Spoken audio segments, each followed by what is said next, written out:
Let me introduce Dr. Navroz Dubash from Center for Policy Research. Navroz is joining us online. Navroz is a professor at the Center for Policy Research, which is a leading think tank in India. And he has been an adjunct senior research fellow at the Lee Kuan Yew School of Public Policy in Singapore.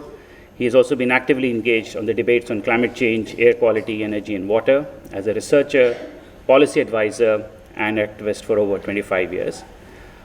He's also a coordinating lead author to the sixth assessment report of the IPCC, and he's also been advising Government of India on several policy-related matters on climate change, energy, and air and water policy. He has established the Global Climate Action Network as his first international, in 1990s, he also played that role. So Navroz will be talking a lot about the opportunities that India has in terms of the climate change challenge, as well as the approach that it is taking, should be the opportunities that we should basically take. So Navroz, over to you, and thank you so much for joining us online and waiting patiently for some time before taking in. Navroz, over to you. Thank you so much, Shirish. Can you hear me okay? Yeah. Yes. Yeah, we can hear you clearly. Yeah. Okay, great. And thank you to Professor Ashish Dutt for inviting me to this important seminar at IIT Kanpur. I just wish I could be with you in person and among old friends. I'll try and be as succinct as I can so we leave enough time for discussion. So as Shirish said, what I'd like to try and talk about today is this narrative around climate as opportunity, but also climate change as challenge. And try and introduce a little bit of realism into this. So really there are three broad, so the talk is structured around three broad themes. One is what is the nature of climate change as challenge, climate change as opportunity, and then climate change as a real world transition. I'm going to focus more on the mitigation side of things, but of course if you're talking about climate change as challenge, really the question of climate impacts would be huge. And I just want to flag that I'm not going to talk so much about that today, but very much acknowledge that that's a separate area that really must be focused on increasingly in India. Okay, so the challenge part of the story. So I'm going to want to explain that with this slightly complicated looking graph. So what this tries to show is the importance of energy for development, something that will be obvious to many of you in the room, but this is just another way of looking at it. So the axes here are energy per capita on the y-axis, GDP per capita on the x-axis, and the data lines are actually trails. It's data from 1990 to 2015. So this is kind of like a squiggle or a trail of the energy GDP relationship. And you see that there are many countries, obviously, we've singled out a few. The US and Canada use a lot more energy to generate a certain amount of GDP than, say, the Europeans. And I think you can see my mouse if I move it here, than the Europeans. Now, the basic countries, Brazil, South Africa, India, and China, are way back here near the origin. And India is closest to the origin. And basically what this says is there is a upward sloping relationship between energy and GDP. You need energy for GDP until you get to a certain point, after which it flattens out. And India is very early in that transition and at relatively low levels of GDP. So bottom line, India needs a lot more energy for if we are aiming this kind of GDP type development transition. Right? So growing GDP. Now, of course, historically, energy has come with emissions. That's what we're trying to de-link. But if we accept that for the time being at least, and India gets 75% of its electricity from coal even today, so for the time being, energy and emissions are still closely linked. What does that then tell us about the emissions that we need, the greenhouse gas emissions? So this is a graph that shows per capita emissions on the left here, and cumulative emissions on the right. And South Asia, as you can see, is the lowest in terms of per capita emissions. And in terms of cumulative emissions, we have accounted for only 4% of global emissions, even though we're closer to 20% of global population. South Asia is the region, right? Or probably a little more than that, in fact. So we haven't contributed that much to emissions. we're starting at a low energy base. And so what does this then mean for us in the future? And this is how this challenge is often phrased. The challenge is particularly stark because globally, we have a very limited carbon budget. So what this graph tells us is, it gives us the emissions, the CO2 emissions from pre-industrial times to the early 90s. The decade of the 1990 to, the 2 decades from 1990 to 2009. The last decade, right, and you can see that the pace of emissions has been growing. So the last decade emissions are about a third of all the emissions from pre-industrial until 1990. Sorry, I'm just going to turn my phone on silent so it doesn't ring anymore.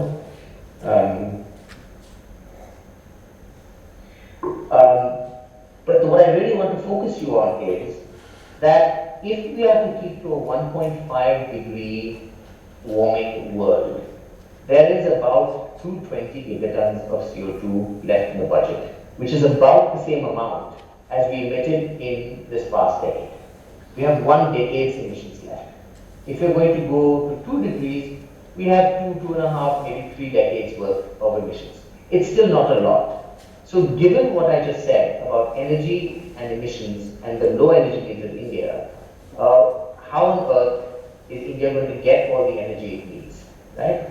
And so the challenge then, the nature of the challenge, of course, is realizing energy needs for development under a tightening carbon constraint, which means either squeezing a lot more energy out per unit carbon or moving to a decarbonized economy very, very rapidly. Now, as I said, I want to also highlight that the challenge is, of course, also building resilience in the face of growing climate impacts. This is just a slide. You obviously can't read it, but it gives you the categories of the kinds of impacts that we are seeing already for India in terms of temperature increases, monsoons, and so on and so forth. This is from the IPCC Working Group 2 assessment report pulled out for South Asia. But I want to come back to the nature of the energy challenge. Right? So one way of phrasing it is that India needs energy for development, and we could either insist on having a large share of the remaining carbon budget, but remember that this is a very small carbon budget. So a large share of a small number is still a small number if we are going to stick to the say the 1.5 threshold. Or we can think about this somewhat differently. And one way to think about it differently, which emphasizes the opportunity story, is to say, can India pursue a low carbon development pathway which can bring potential benefits? In other words, even as we are climbing up that energy GDP slope, can we do it in ways that are different from the past, that will give us, that will bring the development gains with either less energy or less emissions or ideally both, right? So that is a different framing, and if we believe that we have to address climate change, then we have to explore the second framing as well. So what are the kinds of things that lead us to feel that that second framing is possible? Well, one thing which I believe Dr. Martin will certainly have touched upon is the fact that the price of renewable energy has really fallen. Right? So photovoltaics and storage have fallen some 80%. The costs have fallen 80% in the last decade. Wind has also fallen considerably. And so in many cases, the cheapest energy may in fact be clean energy. And Anup and others can speak better to this, but to some extent that might even include the cost of storage along with photovoltaics. So we have a pathway to go forward. A second broad kind of way of thinking about this that speaks to this is the prevalence of what you might call co-benefits. Now, this is an idea that has been very widely prevalent in Indian climate policy discourse. It basically says that there are many development choices we can make that will bring us development gains, but that also bring us climate gains in terms of climate mitigation. Now, this is a different way in which co-benefits is used in other parts of the world, where they say, let's do mitigation that brings development gains. We reverse it here. We said that we're going to focus on development, but some of that might bring climate gains. Then there's this cartoon that I've always liked, where somebody, like myself, goes on stage and propounds the benefits of co-benefits, which include things like energy independence, green jobs, livable cities, clean water and air, and so on and so forth. And somebody in the audience, a naysayer in the audience says, well, what if it's a big hoax if we create a better world for nothing? So the point is that this might be a no regrets approach, right? We could be creating a better world in terms of many other things that we seek, like livable cities, and it might also lead to climate gains. And the question is, how big are these possible gains? To what extent are there these co-benefits, and to what extent are there trade-offs? And that, in my work over the years, is something I've always urged is a question we should be asking. Now, this diagram in the bottom right is just another way of saying the same thing. These little, will make a familiar circle to you. These little segments of the circle are the SDGs, and the colored, the thickness of the colored bits reflects the extent to which each of those SDGs also brings co-benefits in terms of climate mitigation, right? So you can achieve the SDGs and also bring about climate mitigation. So the question is, should we be actively looking for these co-benefits? Is that a better way of going about this? And let me give you an example here. The obvious co-benefit that gets talked about a lot is air pollution. And if you look at, there's a nice study by Somnathan and Chakravarti that came out in World Development Perspectives just a year or so ago. And this basically shows the social costs of coal, both the total cost and the operating cost in red. And the colored horizontal bar is wind and solar costs. And what you can see is that about 2/3 of today's coal capacity, or the coal capacity when they did the study, already the social costs exceed those of generating the same power through wind and solar. In other words, if we were doing this the socially rational way, we would not be using 2/3 of our coal-fired power plants already today without accounting for any future reductions in costs. So this is basically the social cost here. Basically includes the cost, the health pollution cost of burning coal in coal-fired power plants, plus the mining costs. But by far the biggest share is actually the air pollution cost. So if we have lots of evidence of this, we shouldn't be thinking in terms of our share of the global carbon budget and whether or not we're getting enough access to it and so on. We should be doing this out of our own enlightened self-interest. We should be moving to renewable energy because it's good for India, based simply on our own local objectives. So there are many other arguments one can make in this case, right? If you want to build a livable city, you really want to build a city around the private car, or you want to build one around public transport, walking, and so on and so forth. If you want to build freight corridors, do we want to build those based on road freight, or should we be thinking about rail freight for all kinds of reasons? And that brings us to an even larger way of asking this question, which is that beyond co-benefits, India is in the process of making large structural changes to our economy. We're growing at the pace of 6, 7, sometimes even 8% a year. We are locking in infrastructure, we're locking in buildings, and I'm sure Nitin will speak more about the fact that we're locking in demand patterns. And the question is, we're doing this in a context, in a global economic context, where the conditions have changed. The new areas of competitiveness are going to be green energy areas, among other things, of course. So things like sunrise sectors like electric vehicles, battery storage, push towards a hydrogen economy. Certainly our policy frameworks have already taken this into account. We now have policies in the budget around production-linked investment in many of these areas. So we're trying to become competitive. So one of the biggest things that we want to achieve, obviously, through our development is job creation. And paying attention to competitiveness in these sunrise sectors is a very important way to do that. We also should be paying attention to equity and justice in transforming sectors. How do we manage coal-dependent regions that, for better or for worse, over a period of a couple of decades, are likely to have to become less dependent on a coal economy. I've talked already about urbanization patterns and so on. The other piece of it, particularly salient today, is energy security concerns. And when we started our solar mission back in 2010, actually it was driven more by energy security security.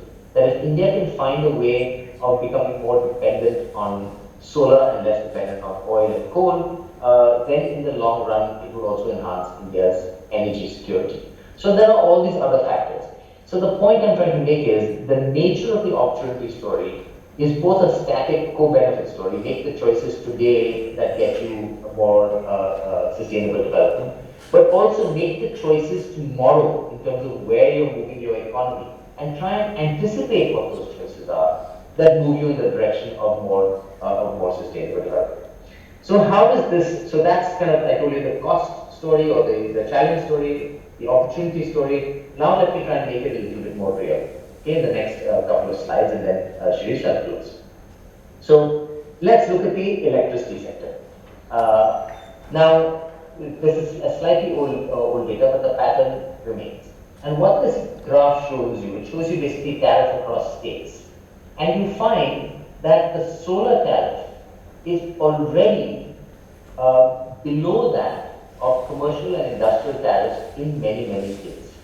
Now, as most of you will know, in India, we actually cross-subsidize residential and agricultural consumption and electricity with industrial and commercial consumption. And because of that cross-subsidy burden, industrial and commercial tariffs have actually been rising and are higher than household consumption, which is not true in most other parts of the world.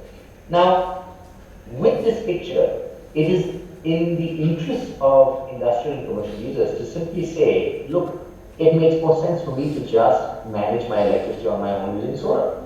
And there will be, of course, there are all kinds of rules and things that make that not so easy to do, but that's the trend that we're moving towards, right? And that if in fact large consumers leave the grid and this cross-subsidy decreases, then there will be a disruption of the system in the sense that the financial basis of the system will come under threat, right?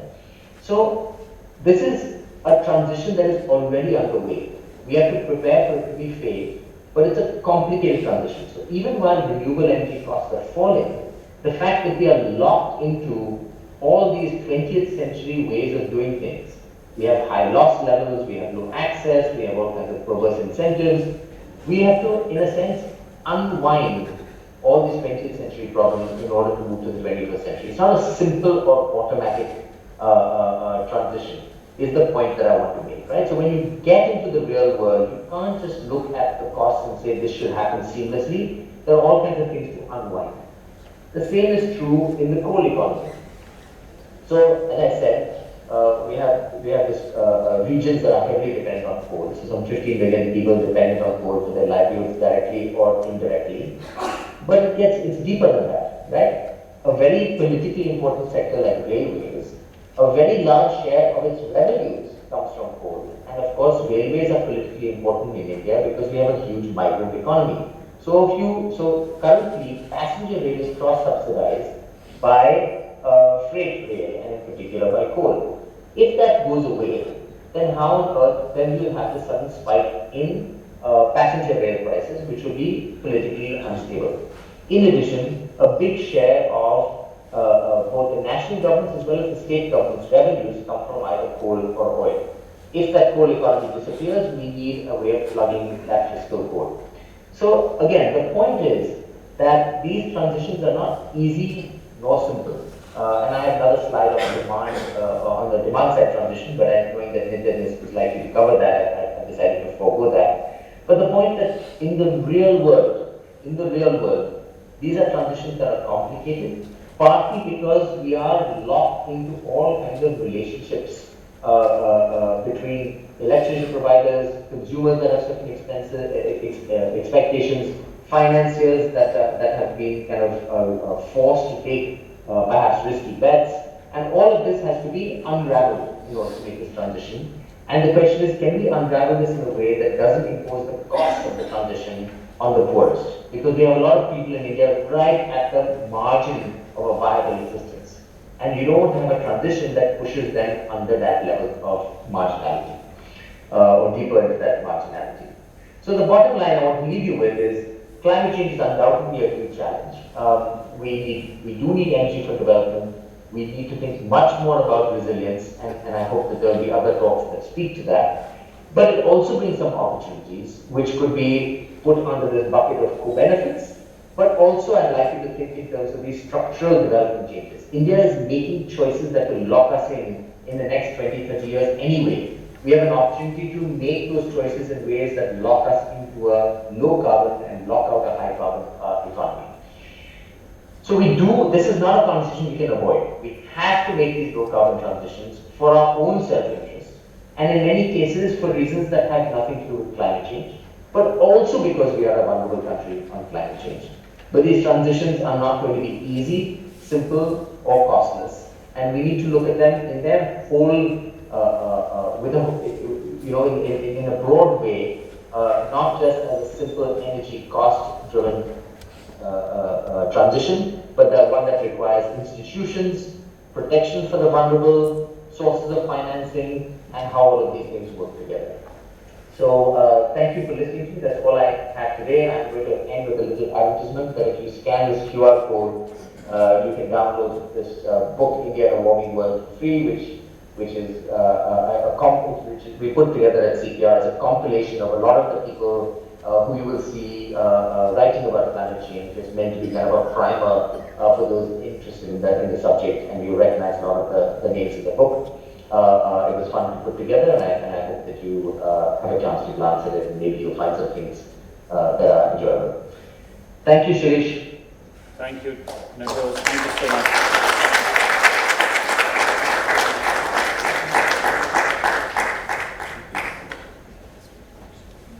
So first of all, thanks a lot, all the panelists. It was such a great pleasure to sort of experience their talk and all. I mean, very quick question, one for Navroz. Ultimately it boiled down, I think one of the level debates is around financing Navroz, right? And you also touched upon in your presentation. So I would like to pick up on the viability of this transition that you talked about. Since a lot of these renewables, especially the solar, I mean, we understand the cost of the bus bar is around 3 rupees or a little lesser. But there is a lot of systems costs that get associated with it when you start putting up into the grid and then looking at intermittencies and storage and so on and so forth, which I think briefly Nitin has also talked about. So unless we think of this whole concept of social cost of carbon or social cost of pollution, which makes maybe the RE a little more sort of competitive, I think there isn't much traction that we see in an immediate short term. What's your view on that? Navroz, if you could quickly respond to Vaibhav's question, and then if you could take the Yeah, Shirish, I'm sorry, I had a little bit of trouble hearing. I think I caught the question, but if you could just summarize it for me, that would be really helpful. It's about basically the cost of financing, right? And that's an obstacle to adoption. So Navroz, if you can hear me, I mean, I'm saying like in short, unless we as a country talk about the social cost of carbon, don't you think that it's really difficult to convince in the immediate short term to make it more viable to penetrate more renewable into the grid, right? Right. So, what I was trying to argue for is that India is likely to move down this green transition faster if we can find reasons to do it that have nothing to do with climate change. Because if you tie it to the cost of carbon as in carbon's contribution to the mitigation challenge and to global warming, then we immediately roll into 1990 era arguments about carbon debt, and if we contribute to it, then shouldn't somebody else be paying for it, and so on and so forth. And so the social cost of carbon argument would, I think, get bogged down in that conversation. So a first cut question for me is how much is it in India's own interest to do this? Quite aside from the global warming impacts of carbon. And so then it's a stronger case, right?